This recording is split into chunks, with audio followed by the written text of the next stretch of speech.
Election season is in full swing right now in New Jersey, and the candidates, well, they're out trying to convince you to give them your vote. Knowing their platform, of course, is very important, but equally as important is knowing the person behind the candidate. Hi, I'm Racquel Williams, and Beasley Media New Jersey is proud to present to you Coffee with the Candidates. We put politics aside, for the most part, peel back the layers, and get to know the person behind the candidate. Oh, and of course, it all happens over a cup of coffee. So pour yourself one and enjoy. Hello, and welcome to Coffee with the Candidates. We're here with Monroe Township Mayor Stephen Dalina, formerly Councilman. Dalina was appointed as Mayor of Monroe at the start of the year to fill that seat after Mayor Gerald Timbero passed away. Yes. And Mayor Dalina is running for mayor to fill that unexpired term. So welcome. Thank you kindly, Racquel. It's truly a pleasure to be here. WCTC holds a dear place in my heart. I'm a Rutgers guy, so I always know about the how CTC got its name, the Chanticleer. Which actually was the Chanticleer was a big rooster, which was the mascot for Rutgers University before the famed Scarlet Knight mascot you see now. So Rutgers had a big rooster as their mascot. So. Well, I haven't heard Chanticleer in forever, so you're really going way back there. Yeah. All right, so you've got your coffee. How do you take it? I noticed you didn't put anything in there. Nah, so I prefer black. The story with that is I started drinking coffee. I guess just right out of high school. My first job was a summer job working in Roosevelt Park in Edison, doing the grounds and the maintenance, just typical summer help.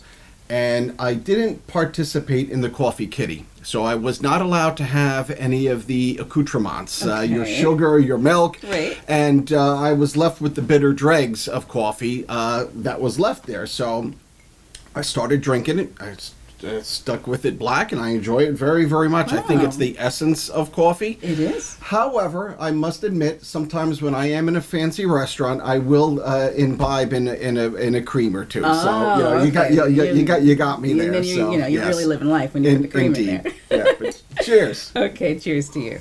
All right, so you are a Woodbridge native, so Jersey born and raised, right? Indeed, yes. Okay. And where exactly were you raised? So I born in good old Perth Amboy General Hospital. Good time, good place. Was reared in Fords, New Jersey. Okay. My parents lived there. My family owned a tavern in Fords for many years, Dalina's Tavern. My grandparents ran it. Started as a kind of a speakeasy. And then ultimately, they opened up the doors to have liquor there. They used to have a lot of Hungarian shows and dances at Dalina's Tavern. Fun. My family has some Hungarian background. But yet, family was there, raised in Fords. My parents, and I am the baby of the family, so I have 3 older brothers, and they all tell me I'm always the baby. My mom says I'm still the baby at 54 years old, so it's all good. You're always going to be mom's baby. Yes, indeed, yes. Now, you acquired this seat quite unexpectedly. Yes. Was it always your intention to run for mayor? That's interesting. I come from a family of public servants, elected officials. My father, Stephen P. Dalina, was a council member for many years in Woodbridge Township. My brother took his seat when my father became a county freeholder, now county commissioner. He was an elected official for 30-some years. So it was always kind of, Steve, you'll make a great public servant. You got it in your blood. And when I moved to Monroe, I decided to certainly focus on my family life. And ultimately, the political world came a calling, and I became council member. And I always kind of, I'm always kind of very existential in regards to my political career. I want to focus on what I do now, and when opportunities come, then I'll adjust. But for me, I can't say that I, politically speaking, wanted to be mayor, but I am very glad I am. It's a role I think I've jumped into, and with my experience, I think I'm doing a pretty good job. Okay, all right. So tell me about your father, a little bit more about him, and some of the important lessons that he taught you. Oh, golly. So he, working at Dalina's Tavern, he just immersed himself in the community. Always a calling to help out, whether it was when he was time with his with the local fire department. He was president of the baseball league. So always involved with the family and with the community. And, lessons I learned from him, patience. And because we share the same name, when the phone would ring at our home and they say, hey, I'd like to speak to Steve Dalina, I would say, speaking. And then you would just start hearing, people complain about, trash not getting picked up, or my street hasn't been plowed. And I would have to talk to them, and then obviously I'm saying, "Well, you're talking, to Steve Jr. Right. But believe me, whatever you say, is direct line to my father." Okay. So I think the key, one of the key attributes that I did learn from my father was patience. Okay, it's a good one to learn, of course. Yep. And of course, you got some great training having to field all those calls at home. Yes, indeed. Yes, indeed. All right. So, what do you find so special about Monroe? It's home. I chose to live in Monroe when I decided to move. When I got married and the kids came, decided to move into a community that felt like home. Okay. Growing up in Woodbridge, that was home. And I want, we all strive for a home to live in. Not a house, but a home. A home is a little more cozy. Yes. And I think that's Monroe. It's cozy and it's safe. And when I moved there, the people of Monroe, all of the workers, from the library to the police to the public works, it's home. It's home, and I feel very comfortable there. Okay. Now, back to the question about the lessons that your dad taught you, and you talked about patience. I wanted to talk about stress a little bit, because the past year and a half, 2 years, we've all been under a significant amount of stress. Yep. What do you do to alleviate stress? How do you deal with it? I ride my bike. Ride my bike. Yes. I'm not the best athlete in the world, but I do have, when you get the heart pumping and you get that focus. I play racquetball but with the pandemic, everything was closed. So I decided to start riding my bike more often, and even for health purposes, for health, for mind and body. I think a good bike ride does wonders for me, just to get out and focus on the feet pedaling and the wheel turning. Clear your head a yes, little bit. Indeed. Yep. Okay, that's a good de-stressor. And yeah, the pandemic, like I said, took a toll on all of us. And I noticed that Monroe actually exceeded state numbers in terms of vaccination rates. How did you achieve that? Yeah, so when I became mayor on January 20th, and by the way, there was that Biden guy got inaugurated on the same day, but I'll take credit for the 20th as the linchpin for the vaccine rollout in Monroe Township. That was my number one. Where I was going to put my focus as mayor, was getting people vaccinated in Monroe. We were very lucky enough to have our senior center act as a county facility. One of my first photo ops as mayor was to be at that facility on the day it opened. And one of the surprising things for me was the amount of non-residents there. It was people from throughout the state. I was a little concerned with that. So having the power and the pen of the mayor, I wrote down a couple emails and letters, strongly worded letters, to various officials to say, we need to get more of our Monroe residents vaccinated. With that, because our population doesn't have the capacity for a lot of the technology that was needed to register, we kept fielding phone calls from our residents, and it was interesting because there was two sides of it. There was the one side where, hey, we need help in registering, and then the other side is, hey, can we help in any capacity? And that's Monroe for you. So by just seeing all these phone calls, I'm like, well, we have people who need help and people who will help. So we created what we call Vaccine Angels, where we paired up a lot of our seniors with those who have the technology to make those reservations.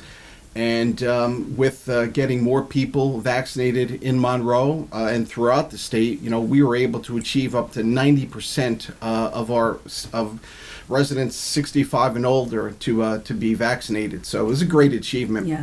Yeah. I'd say. Moving on to another subject, Governor Murphy, of course, ran on the legalization of cannabis, of course, which finally actually is happening. But I noticed that Monroe Township right now is not welcoming any cannabis businesses to set up. What's going on behind that? Yeah, so again, just as mayor, just another great juggling pin to juggle. Obviously, the council votes on that.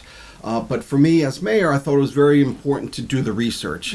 And I had a very interesting conversation with my son, my youngest son, who just recently graduated Rutgers University, what was Cook College, what we call now School of Environmental and Biological Sciences. Agriculture, and he was taking a class in regards to marijuana. One of the professors that he had was one of the leaders in the state regarding growing of cannabis in New Jersey, and he provided me information. It's one of those epiphanies as a parent where all of a sudden your son is smarter than you and teaching you something, and teaching me something. So I'm like, holy cannolis. And so I looked into it, and I decided to continue my research and everything I shared with the council too, because you want to make the right decision and the educated decision. Now, for me, as mayor, as well as having a son who's a farmer, I decided to speak to a number of farmers in town. I thought, here's a great opportunity for the farmers of Monroe Township to have another product to help them do what they do best. I mean, we always want to see farmland stay farmland as opposed to houses going there, right? So I did reach out to a lot of the farmers, and every single one of them did not want to have cannabis or grow marijuana on their property. Wow. It's not New Jersey's not conducive for growing outside. Security-wise as well. One of the farmers told me, he says he has a hard enough time, having people, stealing corn off of their property. Could you imagine if it was cannabis? Yeah. So with sharing that information with all of the council members, we deemed that we just were not at the right time. We needed also some better guidance perhaps from the state. So at this point it was decided that we were not going to jump into the fire, so to speak. Okay, understand. Going forward, what are some of the changes that you'd like to see take place in Monroe? So I've already started we are rolling out the master plan review. This is something when I was a council member 2 years ago, I had asked that it was time for us to implement a master plan review process. And now as mayor, I've taken it even a step further. And again, it's kind of the flavor I'm trying to get as mayor is doing things a little bit differently. Here in Monroe, this is the first time with the master plan rollout that we are getting the citizens involved. Again, I like doing research. I looked at some of the other municipalities throughout the state to see what they were doing. So we had a very robust online survey. As well as for those who don't have the technology to do it, they can call in, and there are a number of questions to get their input, because we need the input. We need the citizens to have their say in what they want Monroe Township to look like in the future. So for me, this is important. We're doing something now to say, hey, this is what we want, or this is what you want, this is what we want to have Monroe look like for the future. And I think that's very exciting and never been done before in Monroe. Okay. So it's exciting to be part of. So we have about a minute left, Mayor. What should Monroe residents know about you, and why should they cast a vote for you in November? Monroe is home to me. It is a safe community. It is a secure community, and it's a community that we move forward. I want to be part of that with my vision of how the master plan is going to roll out. Me getting out and about to all of the community groups. I think that's very important to have that relationship. And I'll take Monroe now, and when I became mayor on January 20th, I've said to a number of people, because I did a lot of community outreach, I said, I can't do this by myself, and I won't do this by myself. I need all of Monroe with me as we move it forward. Right. You need the village. Indeed. All right. Monroe Township Mayor Stephen Dalina, thanks so much for joining us today. Truly my pleasure. Good luck in November. I appreciate that, and cheers. Thank you for having me.